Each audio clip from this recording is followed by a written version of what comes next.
and Roll Dungeon podcast presents Alive in the Dungeon. Saturday, October 11th at the historic Hemet Theater. For one night only, a special screening of Kiss Meets the Phantom of the Park. With a hotter-than-hell performance from Sugar Fix. Come dressed up as your favorite Kiss member or 70s icon to win prizes. You're welcome. Saturday, October 11th at the historic Hemet Theater. Buy tickets online at hemettheater.org or at the box office. Alive in the Dungeon. All right, guys, welcome. Are we ready to rock and roll? Rock and roll. Ready? Who's in the house with me? What? To my left, I've got the energy. Yeah! I'm in the house. That's Steve. In front of me, I got the Dynamo.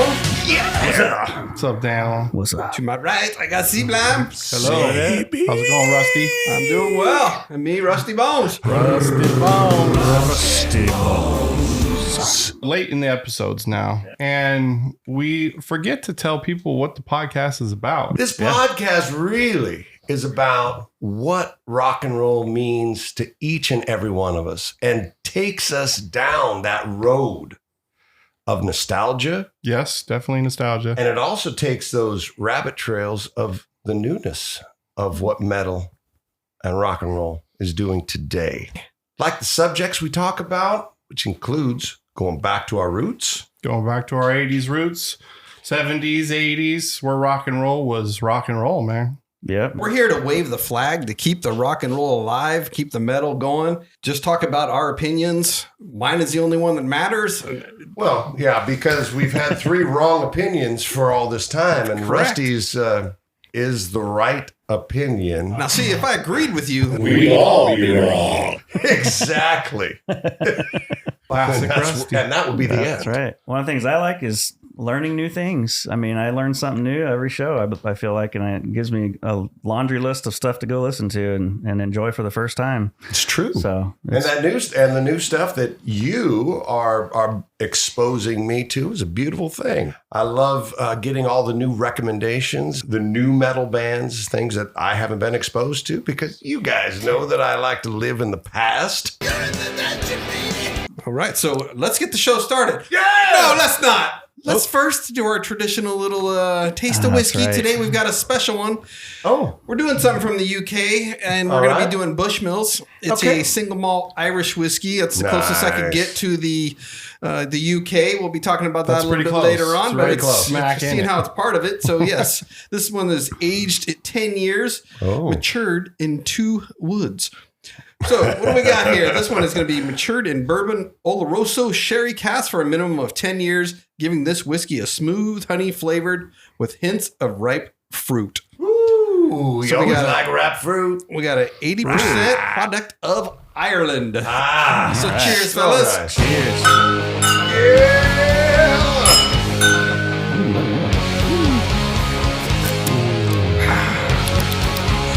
I taste a hint of blackout. No, what I taste is world's oldest distillery. Isn't that what Bushmills is? Yes, it is made in the world's oldest distillery. That Very nice. That's a beautiful thing. That's a beautiful thing. You know how I know Distillery. that, Steve? How do you know that? Because every Irish person I've ever had a drink with tells me. So I had some whiskey at Tree Turkey on Thursday. And Quite delicious. it was delicious. Good time to It have was magically delicious. Magically delicious. Oh, you've been rubbing my lucky charms.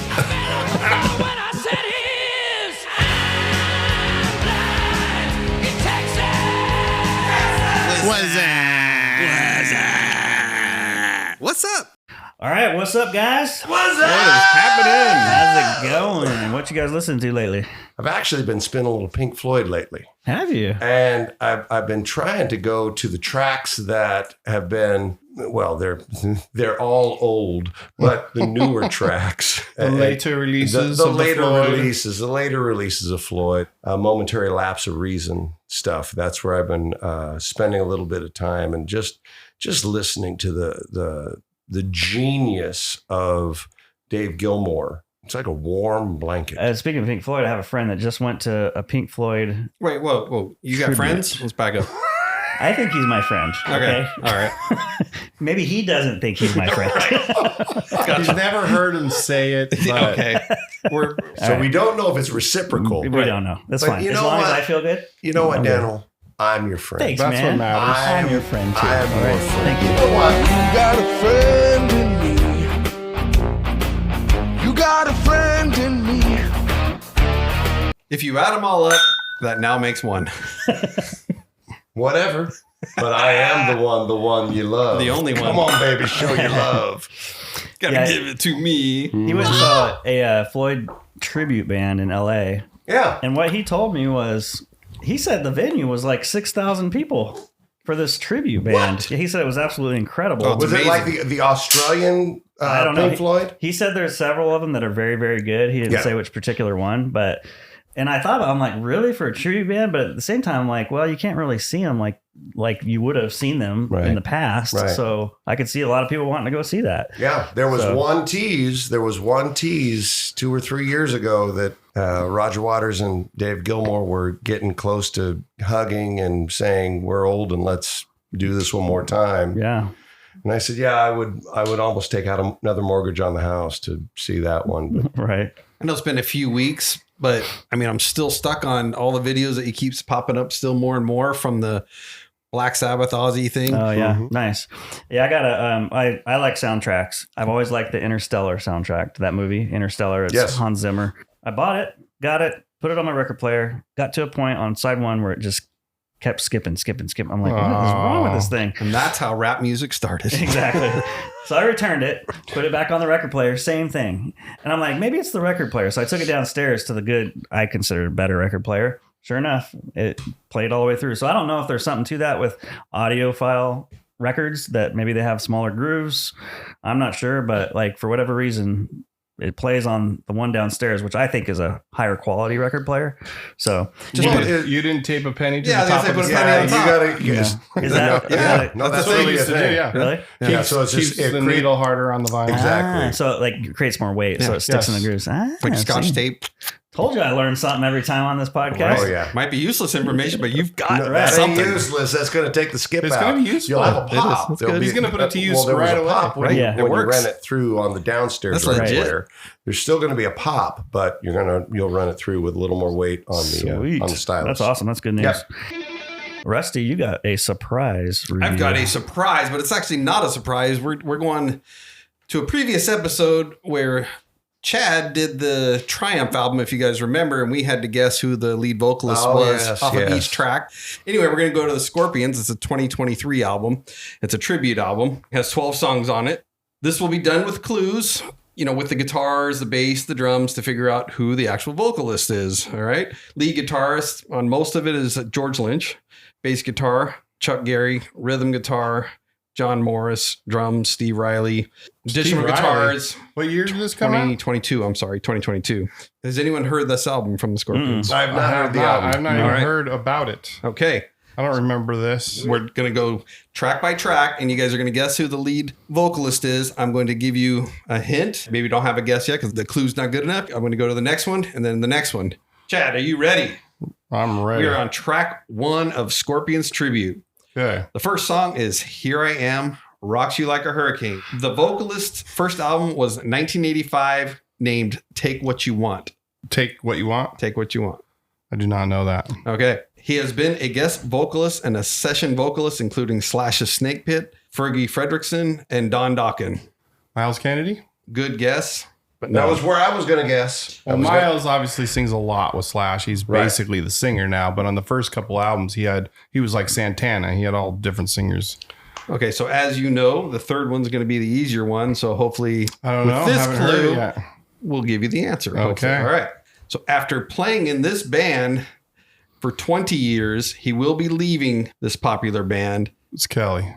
It is Kelly. You are correct. Kelly Hansen. I just call him Kelly. We're close like that. We're a first name basis here.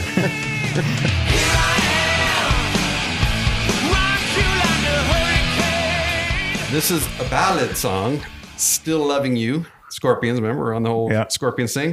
The lead singer of this one. Is it Here I Am Still Loving You? Yes. So the lead vocalist, he was the lead singer in the band Funny Money. Funny Money. Don't know that band. Yeah, I don't either. Okay. He became a teacher at the Maryland Institute of Music, which attended Jordan White and Lizzie Hale. Well, that gives a timeline. Yeah. Because of Lizzie, her age. Yeah, because it would have probably been in the 90s. You would think. Don't know. Okay. Anyone yet? No? Okay. And then the final one, his main band was also known as the Dirty Boys of the Underground. I don't have a clue. Do you know? No, I don't know. I'm still out. Well, he always refers to the Dirty Boys of the Underground Kicks from Maryland. Ah. And the singer is Steve Whiteman. You know him on first name basis. I'm on a first name basis. You're on a first name Steve. Sometimes I forget what their last name is. Steve, and I'm on a first name basis with all of you. That's right. That's right.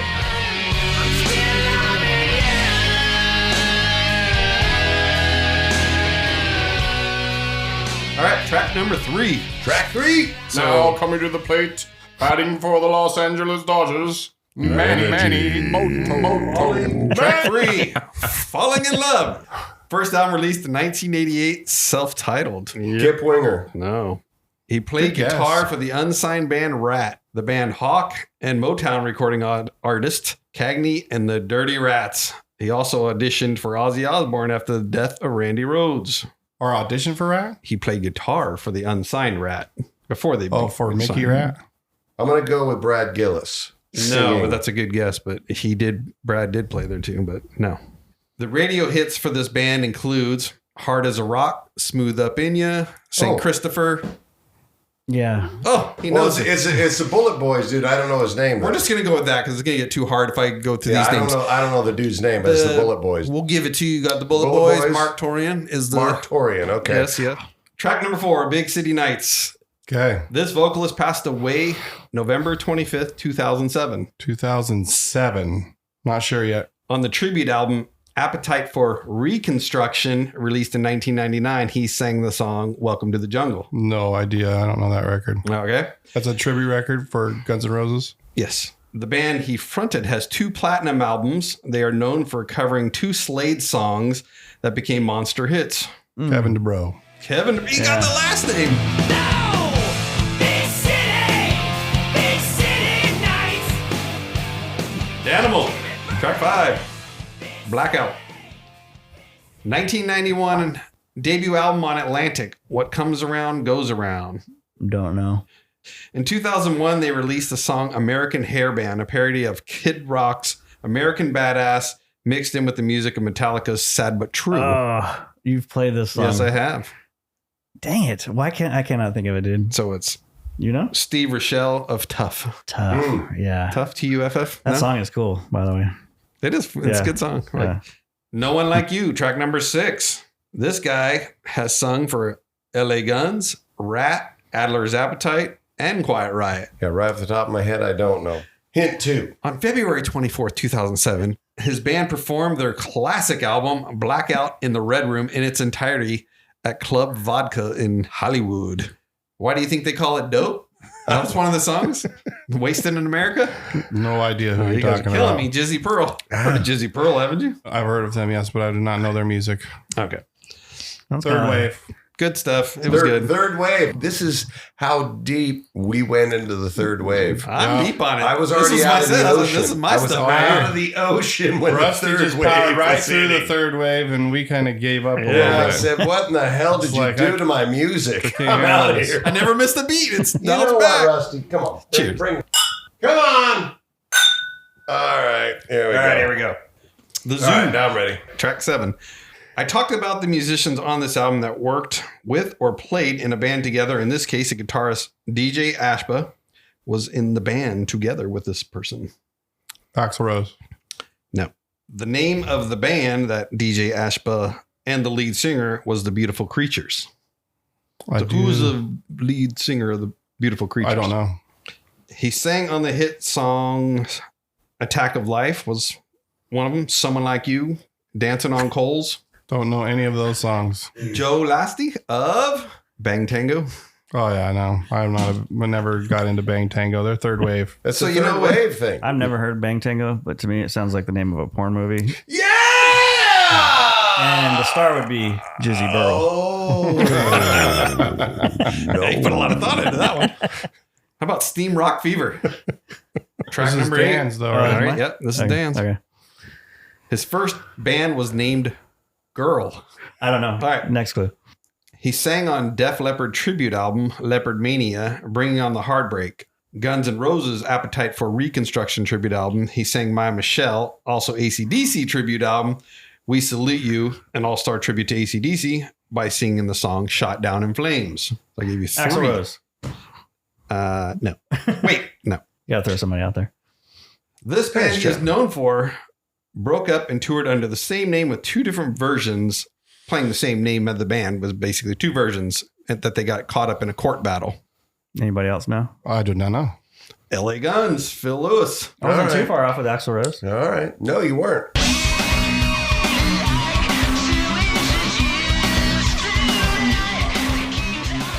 Now this guy's amazing, so you better get this one right. Or Okay. Or Or the I'm teacher, fired. or the teacher's asking the wrong questions. yes. Okay. He's a woman, she's a man. Original band was named Angora, which moved to Los Angeles but broke up prior to the record deal. Yeah, that'd be too hard, right? Okay, his first album debuted in 1991 with 2 Racer X members, Bruce Belay and John Alderete. I know who you're talking about now. I don't know who you're talking about. Yeah, Before 91, we go to I was Chad- out of the pool. I don't. Okay, well, we still got more. Wait, there's Wait, more. there's more. You'll get it right here. He's going to give you a I'm whopper. going to give you, this is like softball right over the plate. Okay. He replaced Vince Neil and Motley Crue in 1994. Oh. He knows who it Bruce is. He just Kulick. can't think of the I name. can't think of the name. I He know also who it is. played guitar for Rat. John Corabi. John Karabi. Thank you. It's a terrible thing when your mind goes, I can see the person. I can't remember their name. Just happens. Plus, you're on the spot. That doesn't always help. It doesn't help. It doesn't help. But I do this anyways. There you go. All right. Track 11, Track 11. I'm up. Holiday. He appeared in the movie This Is Spinal Tap as the fictional character Duke Fame. I don't remember. Okay, he took over lead vocals in Carmine Appice's band King Cobra. Oh, did he? Oh, he did. Okay, you need the softball over the plate. Ready for the last Yeah, one? ready. All right. This is the giveaway. He was the lead singer in Quiet Riot for their self-titled album. He also sang in The Cut and Rough Cut. And I've Yes. already And mentioned I his like name Paul earlier. Sortino. Longing for the sun, you will come to the island without name. I think he's underrated, and I don't think he ever really got on that right path to where he was more noticed. Well, this was pretty much a landslide victory for good old Seablind here. I'm gonna say it was Those a questions were landslide hard. victory for the teacher, I don't Rusty think the Bones. questions were hard. I think the musicians on the album were harder. Yeah. They were hard I mean, because because- you were a little bit more obscure, third wave It was people. my third wave. I would think, honestly, that the Scorpions would draw more first wave. I'm not saying Well, this was third the shelf dudes. Scorpions are not behind this album. Oh, Over the last decade, there's been a ton of tribute albums from all kinds of people. okay. They're not usually endorsed or the involvement of the band necessarily. But why do you think that is? I mean, this is. I think they just want to get together and pay homage, and they don't want to go through the whole red tape of all that other stuff. So they just get permission, they record the songs, they release it. and that's it. And it got kind of saturated with tribute records, so I lost track of a lot of them. So they, The Triumph one stood out to me because Triumph was involved. Their producer, Mike, and the band, they made the thing happen. Anyway, fun I'm sure the stuff. Scorpions are aware of it, but they didn't have any involvement in it. All right, well, good trivia All right. there. Tough Thanks for questions, tough introducing it to us. people, but it is a good album, though. Check it out. yeah. We'll check it out. 4x4. Okay, guys, today's 4x4, we're going to be talking about one of those first wave metal bands. You know I love that first wave metal. Everybody Come on, does. baby. Everybody You give me does. that first wave metal, I'm going to give you a good time. This band, They came out with some shock. Yes, they and did. this is the band W.A.S.P. Woo! And we are going to be doing the top 4 W.A.S.P. songs. Yes, we are. Yes, Okay. we are. Danimal, how familiar are you with W.A.S.P? Not a whole lot. Steve, I know you're very familiar with W.A.S.P. At I am least very familiar with 80s that W.A.S.P. grinder on Blackie. Making a Sparks penis is fantastic. Yeah, well, you did that. I love this band. And Rusty, what is your feelings about W.A.S.P? So I am a fan, but I would say that the first 4 albums I listened to a lot more. Kind of lost track of them for a little bit, and then got back to them. Like their 2015 release, I believe it was, Golgotha. Phenomenal record. So got to go back and listen to those ones in between. Similar to you, I was a huge fan of the debut record. So I think that's a killer, no filler record for sure. Then, of course, The Last Command comes out. Awesome record. Then The Electric Circus. I mean, the 80s W.A.S.P. was great. And I lost track of them just like you did. And since then, I've got back and got all the records. They're really, really good. You aware how many W.A.S.P. albums there are, studio albums? There's about 13, I think. 15. Okay. Starting with Dan, and we'll go around counterclockwise today. Your number 4 W.A.S.P. W.A.S.P. song. The Idol. No one ever sees the loneliness behind my face. Wow. Okay. Very nice. Very nice. I got number 4. I got The Wild Child. Okay. From The Last Command. Mm-hmm. It's a Opening track. It's a speaker to the soul. It's one of my ringtones right now, actually. Okay, I just mentioned that not really listening to the albums in between. But number 4, Take Me Up off the 2007 Dominator album. Oh. It's a semi-ballad with an anthemic chorus. So number 4. What makes it semi? Because when they start out kind of slow, then they turn it up, start So rocking. they change tempos or they just get heavier? Gets heavier. It's got dynamics, but it's a ballad. Yeah, like Alone Again kind of thing, you know what I mean?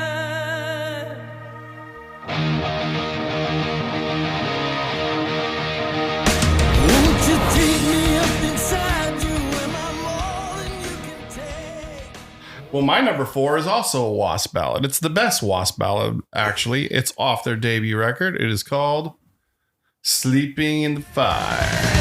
Days the love, the Lucifer's magic that made you numb, the passion and all the pain of one you sleep. Great song. Love that song from the time I heard it. This, again, I can say it over and over. The debut record of W.A.S.P. is a killer, no filler album. Killer. Everything on there is great. No. This filler. is basically the ballad from that record. Sleeping in the Fire. Nice. Number 3, Mr. Danimal. I've got Blind in Texas. Of course. Yeah. That's The Last Command too, as well, right? Yeah. That's good. That is a good one. That's good. Steve, what do you got for Number number 3? 3, I'm going to go with Animal. You are you? Like a beast. Opening song of the debut record. That might be where they got a little It's a trouble. shocker. The PMRC. It's a shocker. It's a rocker. What's your number 3, Mr. Rusty? Already mentioned, 1985 off the Last Command, Wild Child. Great opening to that song. I hear that every day, right around lunchtime. I'll tell you what. And that is also my number 3, Wild Child, The Last Command. So 3 out of 4 dentists have chose Yeah. so far. Okay. Well, Mr. Danimal, number 2. Number 2, I got Wild Child. I'm a wild child, come and love me. I want you. My heart's in exile. Oh, look All at 4 that. on our list. Yeah. It is a good song. Steve, Number 2, I got 4 letters for you. are they L-O-V-E. That's what I got for you. Nice? Hello. Also off the debut record. Number 2. Number 2, 1985 Last Command. So there's a lot of play on that one. Yeah. Great videos showing the band's sense of humor W.A.S.P comes to town and they go into a cowboy bar and everything else. If you haven't seen it, but Blind in Texas, and anyway, hey bud, let's party. It's a classic, funny video. Well, Chris Holmes is a funny guy. Yes, he is. Yeah. Hey, my number 2. What's your number 2? I got 4 letters for you. L-O-V-E. Love Machine is my number 2. Love that song. Right in the beginning of the debut record once again. Number 1, Danimal. I just want to be somebody. It's a good one. Also a debut record. I think we'll hear that again. Really? It's possibly. You will right now. Really? That is my favorite W.A.S.P song, bar none. That is it. That's your number 1. I want to be somebody. I want to be. We've talked about that on at least That's 2 or 3. why I knew it was going to be said again. 2 or 3 episodes. We've talked about that, and listen. It is a great song. That's Great song from the love debut that record, song. 1984. Love that song. What do you got for number 1, Rusty? It is not that one. Well, what is it? Now, this is just a catchy hook, and I love the anthem of it, but The Flame. Yeah, another good I think one. it's a great tune. Also off the debut record. These are all on my HM list. All on the HM. I mean, it's 84 self-titled album. I don't know. A lot of people would say, I want to be somebody. From both of you guys have mentioned or Love Machine, L-O-V-E Machine. But I do. I love the riff. I love the catchiness of the song. So It is the a great flame until it burns. song. No question. It's a great song, but Rusty, you're wrong. You are the 4th dentist. I also have I Want to Be Somebody as number 1. Yeah! Wait! Let's get it now! Wait, why am I cheering? Why are you cheering? Because I'm a good sport. But Skippy has more protein. But choosy mothers choose Jif. Oi! Isn't that the famous tune of, Blackie just eating it on stage is during I Want to Be Somebody? There's a video clip that I'm remembering where Blackie is running. He's running. And he bites it. And the bass comes off and slides the across whole and he's Yes, I was at that show. Live. I'm serious. It was W.A.S.P opening up for Kiss at the Forum. I saw that happen. That is Kiss beautiful. my grits. But what I don't remember talking to you about that. So when you were going there, I was like, "You've seen this? I Want to Be Somebody." It's on a video somewhere. There's a video clip of this. There's a video. I clip saw of it this. live, and he got up and made the biggest mistake, at least at the time I thought, was he tried to play it off. He should have just acknowledged it, made fun of himself, something like that. Just have a bass go blah. I mean, especially when you bite it like that. Well, he just got up like nothing happened. He should have said, I meant to do that. Yeah, totally. You gotta own that. I got some honorable mentions, a couple of them anyway, and I'm going to go to the Golgotha album. Runaway and The Scream are great songs. The Golgotha album? Yeah, just throwing those out there because it is the latest release, 2015, that if you already got the old stuff and you forgot all about them, check out their latest album. It's a great record. It's a concept record, Blackie's faith-based concept record. I also have that in my honorables, but the song Golgotha, which the album closes with, where he's crying out to Christ. Wow. Yes. Really? Yes. Really, man. Ooh.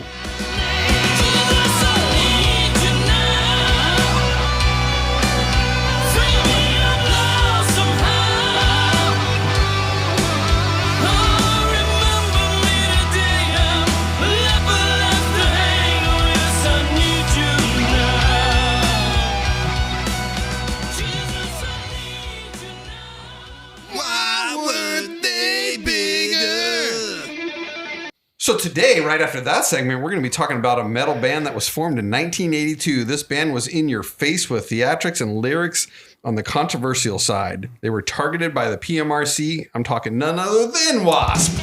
Yeah! W.A.S.P has 2 certified albums, which was their debut self-titled album and The Last Command. The Last Command was their highest ranking album, peaking at number 47. W.A.S.P had lineup changes throughout their career, but that hasn't slowed Blackie Lawless down. Some notable musicians include Frankie Banelli, known from Quiet Riot, Steve Riley of LA Guns, and Chris Holmes was in the band from 1983 to 2001, I believe it was. His infamous part in The Decline of the Western Civilization Part 2, we saw him downing a bottle of vodka, which was in a pool, in a swimming with his pool, mom on the side, which was in a lawn chair. Funny yet sad at the same time. I mean, it was like, yeah, go, dude, but Mostly sad, very mostly little sad. funny, mostly sad. W.A.S.P has 15 studio albums. The notable albums were the self-titled The Last Command, The Headless Children, Inside the Electric Circus, The Crimson Idol, and their most recent album, Golgotha, which was released in 2015. Current lineup and touring is Blackie Lawless, which is doing lead vocals, rhythm guitars, percussion, and keyboards. He's done bass guitar in the past too. So He he's used to an be the all-around bass player. He's an all-around That's musician. right. Mike Duda on bass guitar from 1995 to present, so he's been there 30 years. He's To the me, new it's guy. still kind of funny to see Blackie without the bass on. Yeah. It is. It really is. Doug Blair on lead guitar. He's been in a couple runs with the band. Left for a while, came back and playing again. And then Achilles Priesta on drums from 2017 until now. So Blackie has had some setbacks with his health. He had 2 herniated discs and a broken vertebrae. He underwent 2 successful surgeries. He performed in the chair, or the throne, if you will, on the last tour. On the 2023 tour. But the show must go on. So, great band. I mean, they were theatrics like we were talking about. I mean, they came out, how can we take what Kiss did and go extreme? I mean, so it's a show and great music attached to it. Throwing raw meat out of the audience. Oh, yeah. Eating it, having to hang out of his mouth with blood. yeah. And disgusting. Disgusting. Yeah. So why weren't they bigger? Too disgusting. Could For be. the normal person, yeah. For the masses, that could be, there could be something to that. The studio record was crazy good. It was great stuff, and the live show was elevated to such a place that people were, you might have crossed the line. This is Pretty extreme. You're pushing. This is extreme. A lot of lineup changes too. So A lot of lineup changes. Yeah. W.A.S.P, check them out. Great lineup. Got 15 albums to choose from. I'd say start with number 1 and 2. And then You won't go wrong. you won't go wrong. You will not go wrong. But be ready. It's going to start out with a shocker. That's why they call it the shocker. It will shock you. And it's really the only song on that record that is shocking from a lyrical standpoint. Everything Yes. else is a very well, good crafted song. Not that isn't. It's a little bit over the top and shock value. Thank you, Blackie. This is the featured subject. All right, gentlemen, and our featured subject today. Oh! We talk a lot about the waves of heavy metal, and honestly, I don't even know if that's a universal thing. I think it's pretty close, bro. Pretty close, but the label heavy metal has had a very interesting evolution because your early metal bands were not called heavy metal, but certainly if you look at the definition, they're heavy metal. Yes. So what is the difference really between hard rock and heavy metal? I think we've gone over this before, but We've argued about it before. yeah, where I go to is the tones and the image. So like heavy metal to me definitely has a crunchier guitar tone, I feel like. Less mids. Yeah, more of aggressive guitar. Wow, that's really specific. Less mids is how we're going to describe the genre of heavy metal. And then image. Distorted guitar is actually in the definition of heavy metal. And then the image too. Like when I think heavy metal, I mean, Judas Priest comes to mind. Sure. With diamond, like. But when they first Study. came out, heavy metal was It was barely in- a term. It it was was in infancy. very loose. People Yeah. weren't attributing it to bands necessarily. Everything was in the 70s was really hard rock, but it was trying to find itself. You had a lot of bands in the early ways of rock and roll that became heavy, Yes. right? it started to explode and catch on, and people really liked heavy music. And so it kind of funneled into a style. And although heavy metal was being thrown around at that time, matter of fact, Cream magazine, as early as 1979, had a title, Is Heavy Metal Dead? Whereas you could ask yourself, in 1979, did heavy metal start? Right, yeah. Right. So, and the pictures that were on the cover, the bands they showed were Led Zeppelin, Aerosmith, Ted Nugent, Heart, Kiss, Boston, Van Halen, and Queen. And none of those bands are heavy metal. This is what Cream was That calling was the label. heavy metal, at least That's crazy. insinuating that by saying, hey, is heavy metal dead because of disco and punk and everything that was happening around that time. And these are the bands that were considered heavy. So it's the term heavy metal has had a very interesting evolution. Absolutely. Well, I think to me, like hard rock, for one, it was part of an image. Now I'm going to say it all of it, but I mean, there's a tone, like Dan said. But you've also had like those big choruses, you know, the sing-alongs. The songs were typically, not all of them, but like that 4-minute radio-friendly type arena rock. And then your heavy metal was, you know, a darker, deeper version. The lyrics were deeper. That's They what I might was going to have say, been- lyrical content too. There are some differences, and typically you can drop the needle and go like, okay, that's heavy metal, or that. You can tell the difference if you're listening to it enough to know the difference. When you take the definition, which distorted guitar, aggressive music, fantasy lyrics, lyrics about girls, when you look at the actual definition, everything hard rock fits in it, everything heavy metal fits in it.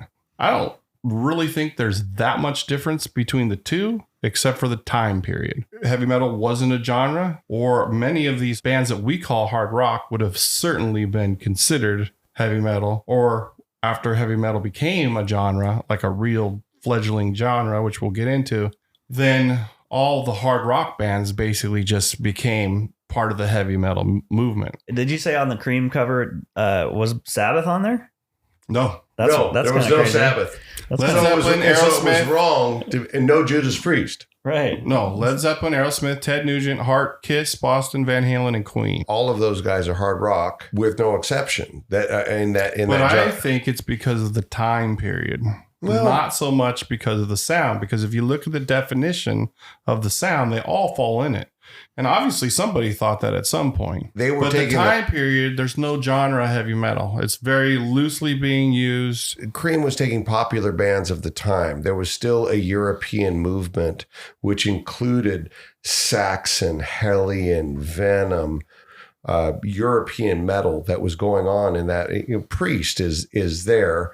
But Priest was in the beginning, by the way Rusty's defining it, they're definitely hard rock. Rockarola, Sad Wings of Destiny. Yes, I think tone really does play a big part in the differentiation between a hard rock band and a heavy metal band. But let me make this point also. Yes. Nowadays, we're talking about a time period where all this stuff is new. Yes. It's being discovered. Yes. There's a lot of imitating going on because Yes. it's new. Nowadays, all these genres have been created. They've all splintered off. There's a lot more categorizing. There's probably 20 different metal categories. Yes. Back then, you only had a handful of categories that everything fell in. It was like Right. pop and soul and hard rock and soft rock, and Right. Right. you didn't have all this other Subgenre. choices, Would you which like- also came from this. And that's another point I'm trying to make is you do need to kind of differentiate some of these bands, because Van Halen is not Queen. No.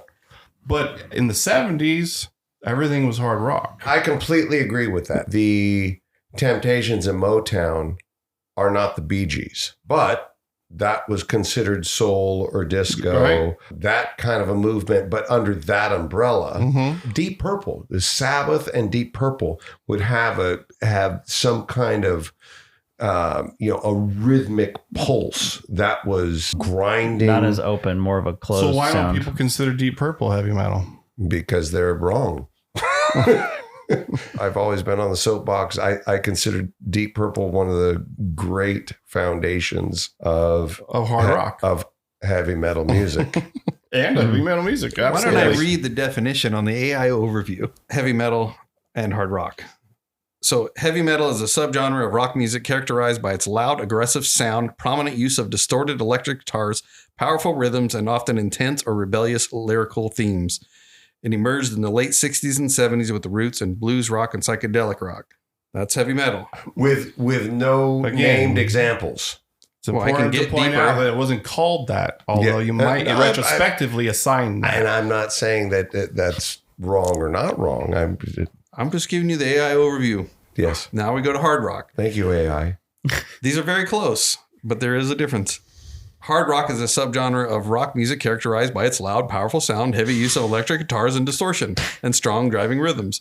It often features anthemic choruses, powerful vocals, and a prominent guitar riffs and solo. While sharing roots with heavy metal, hard rock generally maintains a more blues-based foundation and a focus on energetic, upbeat, and sometimes party-like themes. Okay. Yeah, that last part made sense. Okay. Well, the only difference that in those two was the blues, The really. blues And the party-like theme. Yeah, You're not the- Party like theme blue. Well, okay, but Come on. that I put some weight in that. So I the think so. hard rock, upbeat, dare I say, it's in a major key. Heavy metal could be more in a minor key, but a band like Aerosmith that was on the cover, a band like Kiss that was on the cover, band like Queen that was on the cover, play more major music. They play more blues-oriented rock. Heavy metal is going to play in more minor and modal type of music. You can hear that in bands like Sabbath specifically. Which that first record has a lot of blues. That is minor. A lot of That is- blues in that first record. Well, because that's all they had to take from. They were playing the devil's tone. oh yeah. Well, it's So- all being created at this They're time, they're creating, which is why it's not really specific. exactly. And you have to kind of, when these genres developed, you kind of have to assign them retrospectively. Yes. So let me real quick. These are the waves. There's the early hard rock where we're talking about, where everything is new, everything's being developed. This is the 1966 through the 1979. primordial goo of Yes. rock and roll. Rock and roll is overflowing from the early Elvis and Bill Haley and the Comets and all that stuff. And it's overflowing into heavier music. It's becoming more band oriented. And so you got these bands popping up that are essentially at the time all sounding different from each other to some degree, but sounding later the on same. start sounding retrospectively like, hey, they're in the same category, but they weren't looked at like that. Early hard rocks, 1966 through 1979. We got bands like The Who, Black Sabbath, Deep Purple, Led Zeppelin, Kiss, Van Halen, who used to call themselves Big Rock, Y&T, MC5, Aerosmith, Ted Nugent, AC/DC, Judas Priest, Whitesnake, the early Whitesnake, Rainbow, Thin Lizzy, UFO, Queen, Scorpions, Rush, Motorhead, Alice Cooper, Triumph, Blue Cheer. All these guys are coming out with heavy music as all this stuff is evolving and starting to get defined. Out of these early hard rock bands, Danimal, are there any that stand out to you to be what you would consider a heavy metal band? The only ones I would be Black Sabbath, Judas Priest, and Motorhead. So why wouldn't Alice Cooper fall into that category? Just a question. I'm not saying. I don't know. Or what about Rainbow? Yeah, actually, Rainbow's heavy, fantastical lyrics. I would consider Rainbow heavy metal But wait a minute. because of the lyrical content. But I would just stop there. If we're going to consider Rainbow and in Deep there, Purple. then Whitesnake's got to be in that same genre as well as Deep Purple. Well, I would definitely say Whitesnake is part of the heavy metal Absolutely. evolution. It's that petri dish of these bands finding who they are, Right. finding the sound. That's why I believe at this time everything was considered hard rock if it was heavy. But I don't think there's that much of a difference when you really look at it. And even the definitions told us that. But again, we're not here to define heavy metal. We're talking about the different waves. We talk about it a lot in a lot of episodes. We just kind of want to understand who's in these different times. So Right. that's early hard rock. Sure. I knew, no, I'd sell my soul for water. 9 years with the pike in my bed. The first wave of heavy metal came in 1980. It came from across the sea and it came from across the street. And you started seeing bands that were influenced by all these early hard rock bands. And you got now Iron Maiden, Quiet Riot, Def Leppard, Metallica, Ozzy's solo, Motley Crue, Queensryche, Dokken, Rat, Dio, Bon Jovi, Great White, Twisted Sister, Slayer, Anthrax, Armored Saint, Black and Blue, W.A.S.P, TNT, Yngwie Malmsteen, Stryper, Saxon, Pantera, Kix, all these bands and more. I could keep going. All these guys stood out, and you would see those on the Headbangers Ball. You could see any of those. They were definitely part of the 80s glam metal scene. Amen. 1980 to 1984, the first wave of heavy metal, where all of this stuff started blowing up. All these bands from the early hard rock era started blowing up with this first wave of metal. They got on that train and they all became huge. It was a huge time for heavy music. 90% of the bands that are in the first wave, that are considered the first wave bands, that can point their finger right back to the previous list of bands that they are Right. Influenced by that. That's their influence why of. they're doing it. Exactly. So you got the whole new wave of British heavy metal Exactly. in this. This is where the music we love was the best. But you don't see in this first wave Scorpions or Judas Priest No. or Rush No, because they were already around. exactly. But they were definitely huge part of this wave Exactly. because exactly. they rode the wave as it came in and they were all considered heavy metal. Exactly.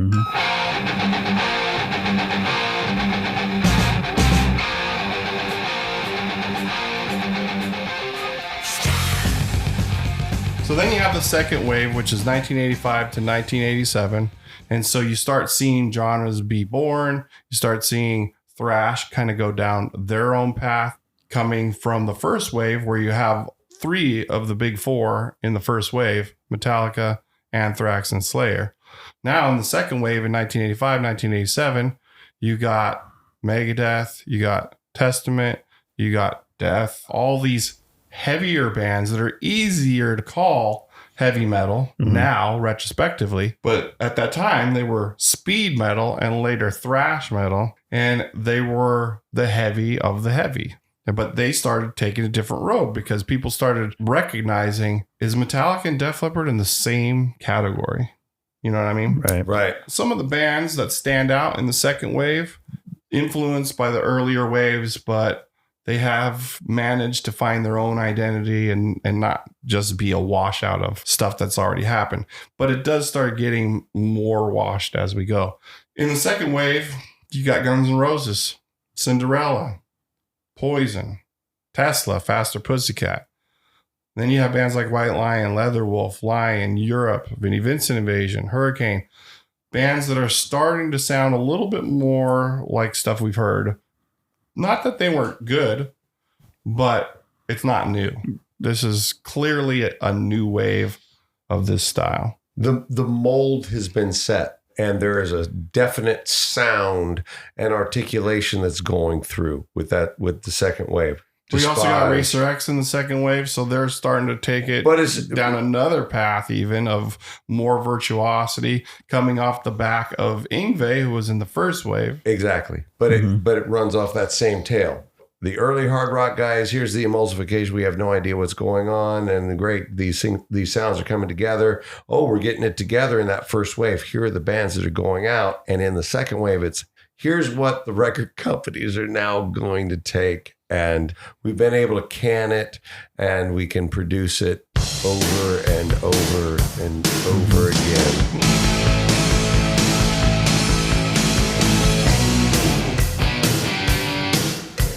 Which brings us to the third wave. Amen. Very few bands now are really standing out, in my opinion. You got Skid Row that rises to the top.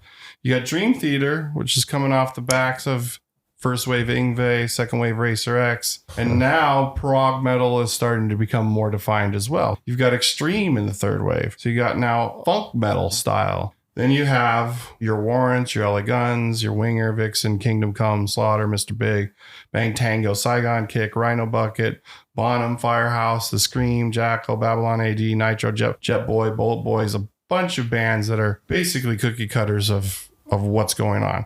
Right. Not to say these bands didn't have some good songs and some good sounds and some good chemistry, but almost all of them have been featured in our Why Weren't They Bigger segment. Right. And there's a reason for that. Overproduction, oversaturation. And originality has kind of left. But, you know, again, there's some great tunes, but for all the great tunes, you've got 10 that are, wow, okay. Well, the record company paid for that. Bands that stood out for you in the third wave? I would say, because you kind of were becoming a teenager now. Extreme, I was into Skid Row. I remember seeing their videos on MTV. Definitely a standout from that. For sure. I wish they could get their act together and get back together.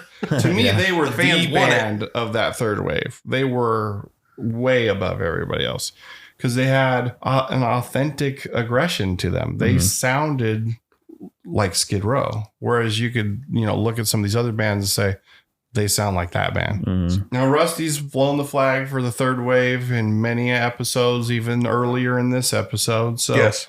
What is it about that third wave, Rusty, that you want to say? So to me, I think the third wave is important because it was keeping the music alive, and I got something new from these other bands that were playing. Oversaturated and all that stuff. It could be, but I liked it. It made me happy. It still does. I still want to listen to the third wave of bands. I want to hear Warrant. I want to hear LA Guns. I want to hear Bullet Boys.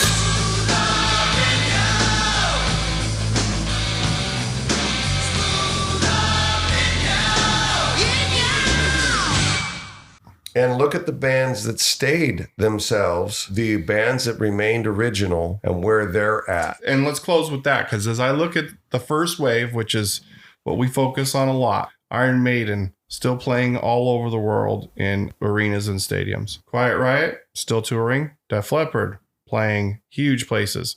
Metallica, arguably the biggest heavy metal band ever, playing stadiums right now. Motley Crue, stadiums. Bon Jovi, Still they can were fill an arena. right to the end. They were filling arenas. Striper's still playing. You got Pantera resurgent. You got Saxon still playing. Night Ranger's still playing, putting out music. So a lot of the bands from that first wave they're still going, and they're going big. Anyways, we talk about or reference the waves of heavy metal a lot. So thought it'd be a good idea to just see if we could clarify it a little bit more. So once again, early hard rock, basically from the beginning. First wave, 1980 to 1984. Second wave, 85 to 87. Third wave, 88 to 91. And now there's so many splinters have come off of that tree that there's no tree left. It's toothpicks. That's our featured subject. Let's Rock and roll. Let's move on. The Dungeon recommends. All right, guys, that was a heck of an episode trying to define those genres and where they fall into the which wave and the godfathers of it and beyond. So, but we made it.